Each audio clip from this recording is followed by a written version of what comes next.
मला राजसाहेबांनीच पाठवलंय तुला भेटायला. मी त्यांना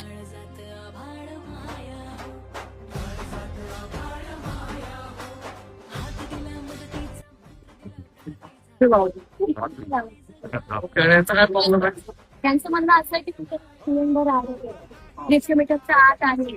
मी म्हटलं हे रूल्स अँड रेग्युलेशन फक्त मलाच लागू होतात, बाकी त्यांना लागत नाही होता. पुढे शोरमावाला आहे, फ्रँकीवाला आहे, दोन वडापाववाले आहे, सर्वांचे सिलेंडर चालतात, सर्वांचे दोन दोन सिलेंडर चालतात.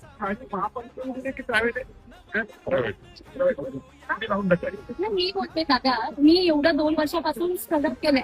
नवरात्रीला बंद, दिवाळीला बंद, गणपतीला बंद. असं होऊ शकत नाही. या रस्त्यावर कोण पैसे नाही घेत दादा. विदाऊट पैसे कोण लावून देणार नाही. जागेवाले स्वतःला शाणी समजणार आहे, भैया लोक स्वतःला शाणी समजणार. पाठी माझा एकटीचा धंदा बंद करणार ना दादा, पाठी राहून काढणार, हसणार माझ्यावर. माहितीये का तुम्हाला? हा, हे बघा, हे गुटखा विकणार आहे.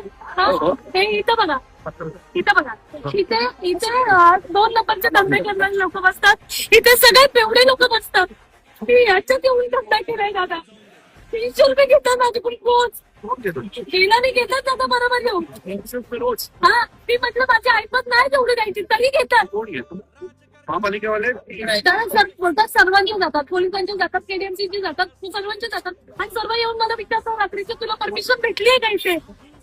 एक काम करतो, तुझी गाडी इथे लावून टाकली. कारण माझं म्हणणं काय, ह्या लोकांना, हे भैया लोकांना, अपंग म्हणून यांना टपरी भेटते ना, मला इथे टपरी टाकून द्या दादा. टपरीच टाकतो ना सर. आणि त्याच्यावर राज ठाकरे साहेबांचा फोटो द्या मला लावून. मला राजसाहेबांनीच पाठवलंय तुला भेटायला. मी त्यांना जर मनापासून वोट करते ना सर, तर मला त्यांचा एक फोटो पाहिजे. आणि मला इथे कोणच हलवू नाही शकत.